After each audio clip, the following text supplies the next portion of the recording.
Halo guys, gimana kabarnya nih anak-anak Pakkur sekalian? Tetap sehat dan semangat untuk belajar kan? Ya, jumpa kembali kita dalam video pembelajaran matematika bersama Pakkur. Oke anak-anak sekalian, Pakkur ingatkan kembali nih untuk tetap menerapkan PHBS. Apa itu PHBS? Pola hidup bersih dan sehat. Nah, salah satunya yaitu rajin mencuci tangan dengan sabun dengan air yang mengalir.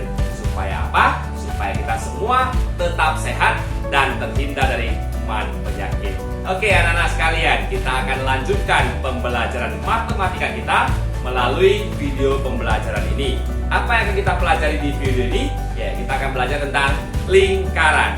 Oke anak-anak, sudah siap untuk belajar? Mari kita belajar matematika bersama Pakkur.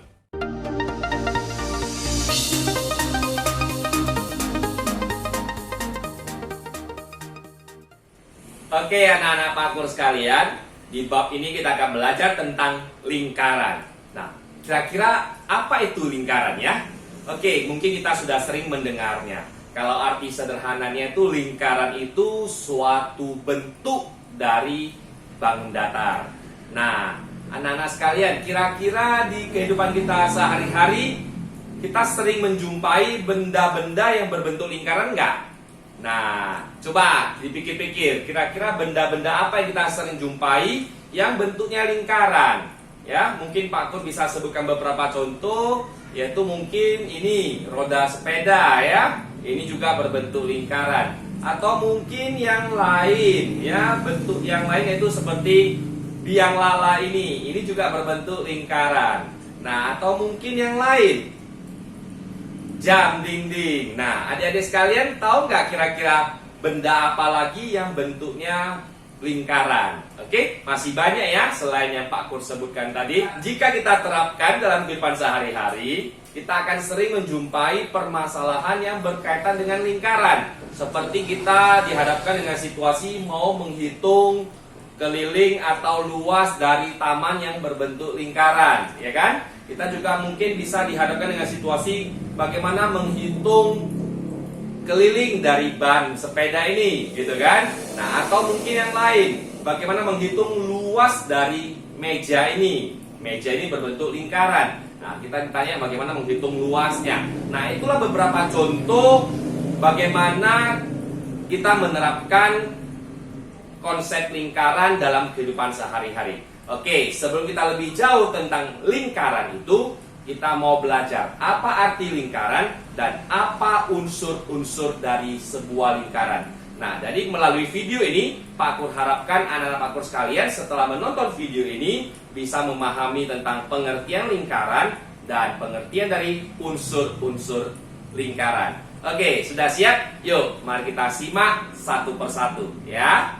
Oke, yang pertama kita pahami dulu apa itu lingkaran. Nah, lingkaran itu artinya kumpulan titik-titik pada suatu bidang yang mempunyai jarak yang sama dengan suatu titik tertentu. Ya, jadi lingkaran itu sebenarnya merupakan kumpulan dari titik-titik pada suatu bidang datar yang mempunyai jarak yang sama ke suatu titik tertentu. Oke, nah itu arti dari sebuah lingkaran. Oke, nah kita akan belajar unsur-unsur apa saja, atau dikaitkan dengan hal sederhana, hal-hal apa saja sih yang berkaitan dengan lingkaran ini. Nah, yang pertama, unsur pertama yang harus kita pahami yaitu tentang titik pusat. Jadi sebuah lingkaran punya titik pusat. Nah, misalnya ini lingkaran nih, ya, bidangnya putih. Nah, di tengah-tengahnya ada sebuah titik, tulisannya P ya. Nah, jadi titik pusat itu berupa titik berada di tengah-tengah lingkaran, ya, seperti di gambar ini. Nah, jaraknya dari titik tengah ini ke setiap lingkaran, ya, ke setiap titik pada lingkaran itu jaraknya sama. Nah, biasanya ini dituliskan dengan huruf kapital. Ya, huruf kapital jadi huruf besar ya. Nah, di sini contohnya titik pusatnya titik P. Nah, jadi titik P ini karena titik pusatnya P, maka lingkaran ini juga dinamakan lingkaran P. Nah, jika titik pusatnya Pak Kur tuliskan titik M, maka lingkaran ini namanya lingkaran M. Jadi pemberian nama lingkaran disesuaikan dengan titik pusatnya. Jika titik pusatnya O, maka lingkarannya namanya lingkaran O. Seperti itu ya anak-anak sekalian, pemberian nama pada sebuah lingkaran disesuaikan dengan titik pusatnya.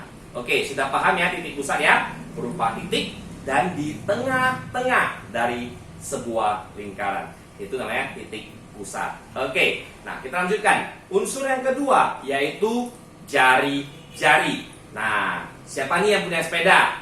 Sepedanya ada bannya kan? Ada rodanya. Nah, di situ ada yang namanya jari-jari ya. Nah, sama halnya dengan lingkaran ini. Oke? Nah, jadi misalnya nih, ini gambar lingkarannya ya. Nah, dari P ada garis ke Q itu ya. Nah, itu kita sebut dengan jari-jari. Jadi apa itu jari-jari? Nah, yang pertama jari-jari itu berupa ruas garis. Nah, menghubungkan titik pusat ke titik pada lingkaran ya. Jadi contohnya titik pusatnya P dihubungkan ke titik Q. Namanya PQ. Nah, ini namanya jari-jari. Nah, bisa juga dihubungkan ke PR.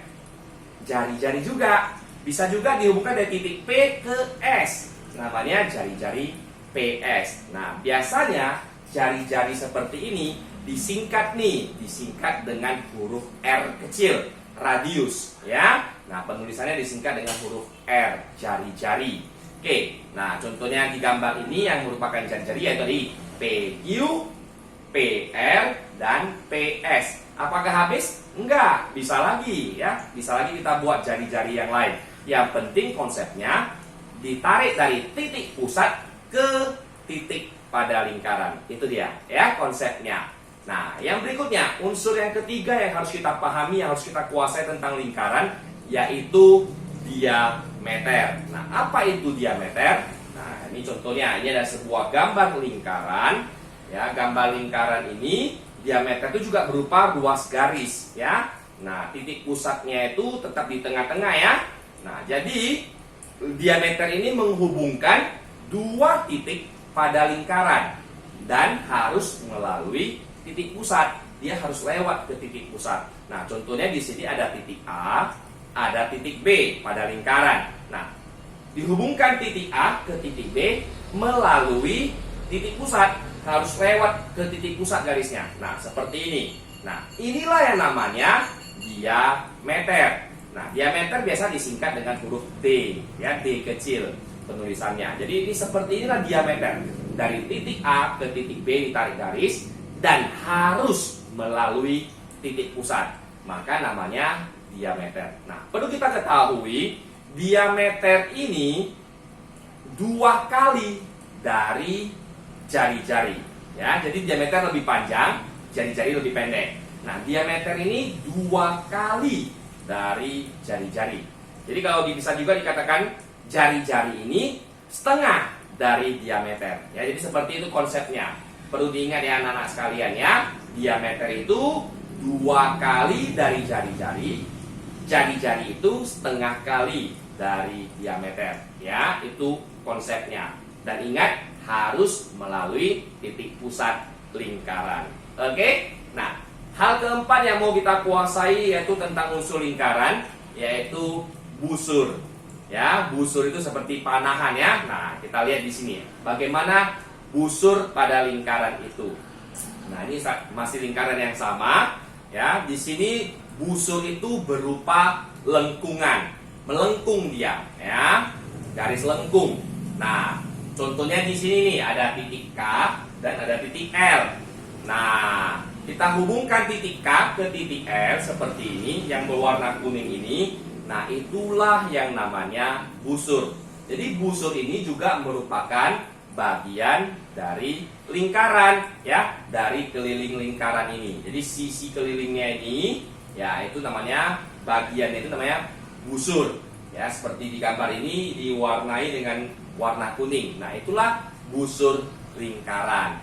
Nah, penulisannya ini menggunakan tanda lengkung seperti ini di hurufnya. Ya, contohnya seperti ini. Ini namanya busur KL. Jadi Jadi penulisannya tulis KL, di atasnya taruh garis lengkung seperti ini ya. Inilah menandakan busur dari sebuah lingkaran. Oke, ingat ya, busur itu berupa lengkungan yang melengkung ya. Oke, nah berikutnya unsur yang kelima yaitu tali busur. Seperti panahan tadi, panahnya itu busur. Nah, talinya itu tali busur ya kan? Tali panah. Nah, seperti juga di gambar lingkaran ini ya. Jadi KL tadi yang melengkung itu busur. Nah, bagaimana tali busurnya? Nah, tali busur ini berupa ruas garis ya, ruas garis. Nah, menghubungkan dua titik pada lingkaran. Titik K sama titik L dihubungkan. Ini hampir sama dengan yang diameter tadi, menghubungkan dua titik pada lingkaran, iya kan?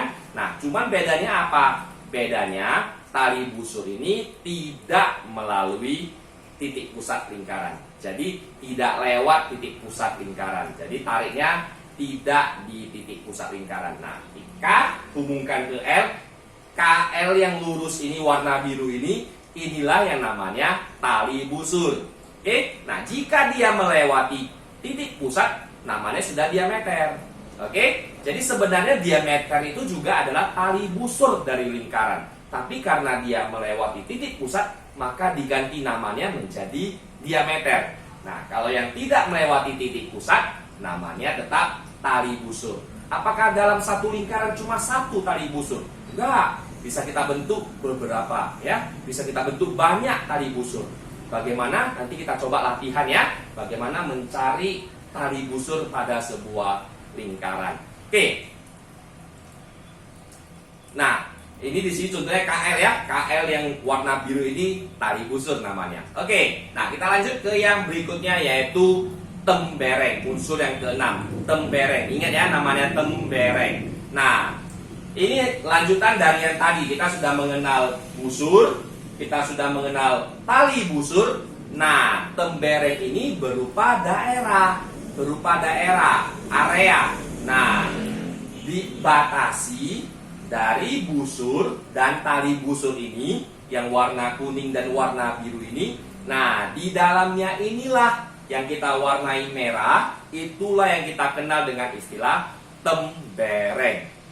Jadi anak-anak sekalian ingat ya, bedakan busur, tali busur, dan tembereng. Busur itu yang melengkung, warna kuning. Tembereng itu yang tali busur itu yang lurus, warna biru. Dan tembereng itu areanya, daerahnya, yang warna merah. Yang Pak Kur asir jadi warna merah. Nah, itulah yang namanya tembereng. Oke, bisa dipahami ya anak-anak sekalian. Oke, nah konsepnya ingat aja, dibatasi busur dan tali busur, maka itu namanya tembereng. Oke, kita lanjut ke unsur yang ketujuh, yaitu juring. Nah, juring ini gampang ini ingatnya. Jadi ini ada sebuah lingkaran, titik pusatnya P, ya. Juring itu juga sama dengan tembereng, berupa daerah, area, ya, area. Nah, terus dibatasi oleh dua jari-jari dan satu busur. Ada dua jari-jari yang menghimpit dalam sebuah busur. Nah, contohnya di gambar ini yang Pak Kur warnai dengan kuning. Nah, inilah ya, area inilah yang kita sebut dengan juring. Oke, gampang cara mengingatnya. Pernah makan pizza ya? Oke, nah kalau kita beli satu potongan besar pizza terus dibagi beberapa potongan kecil ya, mungkin 8 potong atau 4 potong. Nah, potongan kecil itu yang kita ambil itu dan kita makan, itulah bentuknya yang namanya juring. Ya, kurang lebih seperti itu. Jadi cara mengingatnya seperti itu. Jadi potongan dari beberapa potong pizza itu ya kita potong bagi 4 atau bagi 8, kita ambil satu lalu makan. Nah, yang kita makan itu bentuknya seperti ini. Itulah juring. Oke, gampang mengingatnya kan? Jadi juring itu dibatasi dua jari-jari dan satu busur. Itu namanya juring yang warna kuning di sini. Oke, inilah beberapa unsur yang Pak Kur kenalkan ke anak-anak sekalian dari unsur-unsur yang ada pada lingkaran. Sebenarnya masih ada unsur yang lain, yaitu apotema. Nah, itu nanti dipelajari lebih lanjut di kelas yang lebih tinggi. Oke ya anak-anak sekalian, inilah penjelasan Pak Kur tentang unsur-unsur pada lingkaran. Kita sudah belajar tadi mengenai pengertian lingkaran. Kita juga sudah belajar tadi mengenai unsur-unsur lingkaran. Yang pertama ada titik pusat, yang kedua ada jari-jari, yang ketiga ada diameter, yang keempat apa? Yang keempat ada busur, yang kelima tali busur, yang keenam tembereng, dan yang ketujuh juring. Oke, nah Pak Kur harapkan melalui video penjelasan ini anak-anak Pak Kur sekalian dapat memahami apa sih pengertian dan bagaimana mengingat masing-masing unsur pada lingkaran tersebut. Oke, Pak Kur harapkan anak-anak sekalian dapat tetap semangat belajar, mencari tahu lagi lebih dalam lagi tentang materi yang Pak Kur jelaskan ini, supaya anak-anak Pak Kur lebih mantap ya. Cari pengetahuan-pengetahuan, wawasan-wawasan lain dari berbagai sumber untuk menambah pengetahuanmu ya, sehingga kamu dapat lebih gampang mengingatnya dan memahaminya. Latih dirimu untuk terus semangat belajar, latih dirimu untuk terus mengerjakan soal-soal, memahami supaya semua yang dipelajari dapat diingat dengan baik. Oke? Nah, inilah pembelajaran kita hari ini. Semoga bermanfaat bagi anak-anak sekalian. Oke? Nah, sampai jumpa di pembelajaran yang berikutnya. Dadah!